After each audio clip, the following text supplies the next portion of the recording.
안녕하십니까, 문병옥입니다. 제가 오늘 이 강의하기 전에요, 메이크업을 했습니다. 요즘 남자들 메이크업 자주 하는데 저희 세대는 남자들 메이크업 안 하거든요. 근데 딱 5년 전에 메이크업을 했었습니다. S본부에서 심야에 하는 생방송 하자고 그래가지고요, 심야 토론 갔을 때 그때 방송국 가니까 앉으라고 그러더니 머리도 빗겨 넘겨주고 얼굴에 막 바르더라고요. 근데 오늘 그걸 또 했습니다. 이걸 우리가 썩 좋은 강의 주제로는 생각지 않습니다.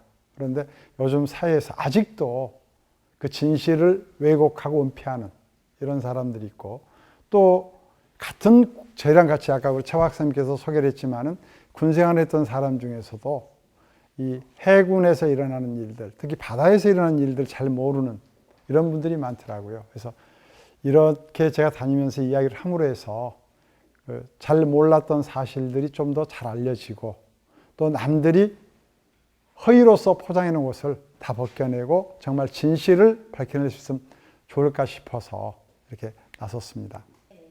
저희들이 애국가 들으면은 딱 눈물 나고 감격했을 때는 주로 그런 때입니다. 근데 저는 좀 특이한 경험을 했었습니다. 지난 3월 22일인데요. 그때 이제 천안함 5주기 추모마켓을 했는데, 마지막에 초등학교 5학년짜리 출연자가 나와가지고 애국가를 불렀습니다. 그 애국가 듣고요, 저 그날 펑펑 울었습니다. 지금도 그날 생각하면 눈물이 납니다. 우리가 흔히 이야기하는 46 플러스 1, 46명의 우리 젊은 우리 아들, 남편, 아버지가 왜 그렇게 쓰러졌는지, 누굴 위해서 그렇게 갔는지. 사실 지금 실록이 우거지는 참 아름다운 계절이거든요. 이때 우리가 이 자유를 만끽하면서 누구 덕분에 이러한 자유를 누리는지 그냥 우리는 모르고 지냅니다. 그 사람들 생각하면 지금도 저는 눈물이 납니다. 그런데도 불구하고 천안함 꼭 이때쯤만 되면은 그건 전부 거짓말이다.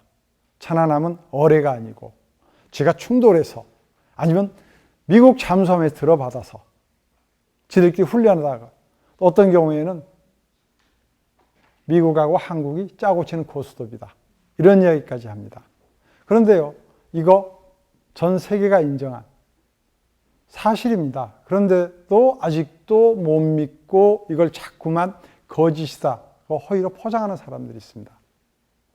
저거 북한이 안 그렇네, 북한 그런 능력 없네, 이런 이야기 하고 있습니다. 그러면 우리의 젊은 아들, 아버지, 남편은 도대체 누가 그 사람들의 넋을 위로해주고 그 사람들의 순간희생을 기려줄 것인가? 참 답답합니다. 아직도 풀리지 않는 천안함 의혹 사건 해가지고요, 지금도 방송을 하는 사람 많습니다. 강연도 하러 다니는 사람이 있어요. 아까 우리 조옥잠 변호사님이 그러셨죠? 법 팔아가지고 밥 벌어먹는다고요. 저 그 사람 때문에 다음 달쯤 법정에 서야 될 것 같아요. 증인으로요. 검찰 측 증인입니다, 다행히. 그런데 그 사람 때문에 저 피의자예요. 그 사람이 저도 고발해 놨거든요. 그런데 5년 동안 제가 고소당한 게 5건인데 아직 검찰이나 법원에서 저를 소환하지 않아요, 그 건 가지고. 그런데 그 사람에 대해서 검찰 측 증인으로 가서 증인을 해야 되는데 사실 할 말 없습니다. 내가 한 이야기 다 알고 있더라고요. 저하고 나하고 통화한 거 지가 다 하고, 다 그대로 지가 다니면서 강연을 해요. 그런데도 검찰은 저를 부릅니다. 왜 부를까요? 그 사람이 하고 있는 중에서 일부를 왜곡시켜 놨거든요. 제가 원래 글을 잘 안 씁니다. 기록을 잘 못해요. 우리 선조들이 제일 잘하는 게 기록하는 게 제일 잘하는 일인데, 저는 기록을 잘 안 하는데, 이상하게 천안함 대변인 할 때는 처음부터 끝까지 정말 사초처럼 일지를 썼습니다. 그것도 종이 끼워놓지도 못하고 뜯어내지도 못하는 노트요. 왜 위에 점선 쭉 가지고 뜯어버리면 못 붙이는 노트 있죠? 그걸 해야만이 이게 조작한 게 아닐 것이다라고 인정해 줄까 봐서요. 그런데 그 노트를, 그 사본을 어떻게 그 친구가 구했는지 구해가지고 있어요. 그래가지고 법원에서 제가 이야기하고 교회 다니면서 이야기도 합니다. 좀 참 무섭더라고요. 그런데 어차피 이제 검찰 측 증인으로 가니까 한번 두고는 봐야겠죠. 많은 사람들이요, 천안함 자초라고 그러거든요. 이탈리아 경비정이 암치에 올라갔어요. 암치에 올라갔는데 입에 한 400톤 정도 될까요? 암치에 올라 그대로 있는데 안 부러집니다. 예전에 어느 국회의원께서도 사진 딱 올렸는데 그거는 한 4,000톤 되는 화여객선인데 암치에 쭉 올라갔는데 안 부러졌어요. 그 배 그대로 유지하고 있습니다. 간혹가다 우리 군함도요, 우리 장교들이 잘못해가지고 배를 암치에 올린 적도 있습니다. 저도 그걸 봤고요. 그런데 배 천안함처럼 동강 안 납니다. 그런데 많은 사람들이, 특히 아까 제가 말씀드린 그분은 천안함이 암초에 부딪혀서 배가 동강 났다고 합니다. 특히 군함은요, 일반 상선하고 틀려서, 일반 상선은 물건을 싣기 위해서 통으로 이렇게 하나로 만들거든요. 그런데 군함은 전투 중에 어느 한쪽에 구멍이 나더라도 그 방을 잠그고 물이 못 들어오게 해서 계속 전투를 하기 위해서 배를 수없이 많은 방으로 쪼개 놓습니다. 한 4,000톤 정도 되는 배 같으면은 방이 300개가 넘습니다. 그러니까 어느 한쪽에 물이 차더라도 그 방만 잠그면 되니까 가라앉지도 않고 부러지지도 않거든요. 그런데 부러졌다고 그럽니다. 물론 좀 애매한 사이트지만은 저 북쪽에서 쓰는 사이트 있죠, 우리 민족끼리. 여기에서도 동강난 사진을 내놨습니다. 거기 내놓은 게 1917년 4월 7일 날 아일랜드 남쪽 해상에서 독일 잠수함에게 어뢰 맞아서 가라앉은 초하와 여객선 루스타니아호, 요 사진하고 천안함 사진 딱 두 개 비교해가지고, 자, 사진 봐라. 요거 어뢰 맞고 가라앉은 여객선이고 이거 천안함인데 사진이 틀리지 않느냐. 그런데요, 그 천안함 안 갔다 온 사람들은 믿습니다. 천안함 사진 옆으로 싹 돌려서 찍어놓은 거 사진이고요. 루스타니아호는 어뢰 맞은 그대로 찍어놓은 사진이거든요. 현장에 가서 보면은 거기 올라진 거 똑같네 이렇게 바로 나옵니다. 사진이라는 것은 3차원을 2차원으로 바꾼 거거든요. 아주 쉽습니다. 지난번에 우리 김종원 원장님 사진 보셨죠? 15도 45도 딱 하니까 통통료가 날씬료로 바뀌는 거. 그 형태로 사진을 바꿔놓고 다르다 그렇게 이야기하거든요. 모르는 사람들은, 많은 사람들이 미스메디어를 가지고서 그냥 이렇게 매스메디어를 가지고서 사진만 접한 사람들은 맞네 그러고 홀가닥 넘어갑니다. 이게 쟤네들 수법이고 또 그걸 따라하는, 제 표현대로 하면은 김일성 장학금 받고 다니시는 분들의 논리입니다. 제가 대변인 하면서 어느 날은 갑자기 BH에 가가지고 그 당시 그쪽 비서관들한테 큰일 났습니다 그 이야기를 한 적이 있습니다. 이건 어뢰도 뭐도 아니고 도대체 천안함이 어떻게 부서졌는지 모르겠다. 그렇게 이야기를 했거든요. 사진을 보면 해경에서 찍은 사진인데 천안함 함수가 똑같이 잘려나가는 사진이 있습니다. 그런데 그 전에 천안함 막 가라앉기 시작할 때 TV에서 생중계를 했을 때 분명히 함수 부분이 있었거든요. 근데 나중에 해경에서 넘겨준 사진을 보니까 함수가 없어요. 그러면은 이 천안함 처음에 생중계했던 요거 조작했다고 이야기할 수도 있을 것이고, 또 함수가 날아가 버린 거, 이거 보면은 어뢰가 아닌 것 같기도 하고. 근데 전문가들이 그러더라고요. 지금 여기도 조명이 이렇게 비춰지겠지만은 조명에 따라서 촬영하는 각도에 따라서 함수가 안 보일 수도 있다 그러더라고요. 건져 올려놓고 보니까 함수 그대로 다 있더라고요.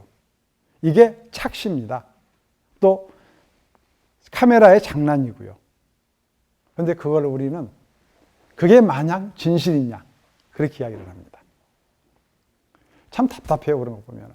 제가 참 시간이 없어가지고 길게 말씀 못 드리는데요. 지금부터 500년 전, 딱 500년 전입니다. 1515년에 리스본에 아프리카에서 코뿔소가 한 마리 들어왔어요. 이 코뿔소를 처음 보는 유럽 사람들 신기했거든요. 그러니까 그 당시 코뿔소하고 코끼리하고 싸움을 시킵니다. 그러니까 리스본 항구에 코뿔소가 들어온 게 5월 20일인데 6월 3일 날 코끼리하고 코뿔소하고 싸움을 시켰어요. 누가 이겼게요? 코뿔소 보고 코끼리가 딱 보는 순간 센 놈이라고 도망가 버렸어요. 이건 완전 판정성이죠. 근데 이 코뿔소를 로마 교황청으로 보내는 과정에서 배가 가라앉아 가지고 코뿔소 유럽을 못 갔어요. 제대로. 유럽 본토에로. 근데 이 코뿔소하고 코끼리하고 전투를 했으니 얼마나 신기했겠어요. 이거를 그 당시 카메라도 없을 때니까 그림으로 남기자 그래가지고 여러 사람들이 판화도 만들고 그림도 그렸는데 알프레드 디러라는 사람이 자기도 그림을 그려야 되겠다. 사실 이 알프레드 디러라는 사람은요 얼마나 유명한지 미켈란젤로가 그 유명한 미켈란젤로가 난 그 사람처럼 되고 싶다. 그리고 카를로 로세한테 이야기했던 그렇게 유명한 화가입니다. 이 사람이 그림을 그리는데 옆에서 코뿔소가 어떻게 생겼더라. 요 정말 풍문으로 들었어 하는 그 스타일로 그림을 그립니다. 근데 그림을 너무 잘 그렸어요. 철갑도 있고 옆에 가슴팍에서 가시도 나오고 정말 사실적으로 묘사해가지고 이 그림이 베네치아 대성당 총동문의 주조까지 됩니다. 그리고 1717년까지 그게 실제 있었던 동물로 유럽 사람들은 인식을 했습니다. 그러다가 1717년에 코뿔소가 이제 유럽을 순회하면서 이것 아니다. 이 코뿔소는 세상에 존재하지 않는 코뿔소다. 이렇게 끝났거든요. 저는 지금 보면은 이렇게 우리 천안함에 대해서 자꾸 이상한 이야기를 하는 사람들, 알프레드 디러가 그린 코뿔소처럼 정말 진실을 감추고 허구를 가지고서 세상의 모든 사람들을 현혹하는 이런 사람들이 아닌가 생각합니다. 내 조국과 민족을 위하고 내 가족을 위하고 내 이웃을 위한다는 그 사명감 안으로 살아왔던 사람들입니다. 근데 그 사람들의 그 거룩한 희생정신을 아직도 매도하고 있는 사람들을 보면 정말 안타깝기도 하고 정말 우리 사회가 언제까지 이렇게 유지되어야 되는가는 애석한 마음 정말 금할 수가 없습니다. 제가 하고 싶은 얘기 참 많습니다. 일본어의 이야기, 그 뒤에 얽힌 이야기. 청와대 가가지고 대통령께 쭉 설명드렸더니만 우리 대통령께서는 그 이야기를 하시더라고요. 문제도 그거 과학적인 근거가 있는 거요? 그러더라고요. 그래서 제가 그 이야기 했습니다. 과학적인 근거요? 예, 있습니다. 그 과학적인 근거를 가지고 만든 게 우리 해군 무기 체계입니다. 해군 무기 체계 참 과학적 근거로 만들었거든요. 언론에서도 제가 시간이 없어서 다 말씀 못 드리면 버블제트라는 이야기 나왔지만 버블제트 다 만들어져 있었습니다. 기뢰도 있고 폭뢰도 있고 어뢰도 있죠. 거기서 이 버블을 만들고 이게 이제 폭파되는 과정에서 압력 때문에 베르누의 정리에 의해서 물을 이제 끌어올리는 이런 거기 그러는데 많은 사람이 그럽니다. 북한 애들은 버블제트 만들 능력이 없다. 북한 애들 기뢰도 가지고 폭뢰도 있고 어뢰도 가지고 있거든요. 단지 이거를 어떻게 보내느냐는 운송의 방법일 뿐입니다. 늘 우리 가슴 속에 남아있는 46명 그리고 거기에 한 사람당 한조 준이까지 기억해 주시고 그분들이 정말 우리들을 굳건히 지켜주고 또 하늘나라에서도 평안한 삶을 살 수 있도록 여러분들께서 많이 기도해 주시고 또 그들이 남기고 간 그들의 가족들도 생각해 주시길 당부하면서 짧은 시간이지만 여러분과 함께한 시간 정말 감사하게 생각하면서 제 강의를 마칠 겁니다. 감사합니다.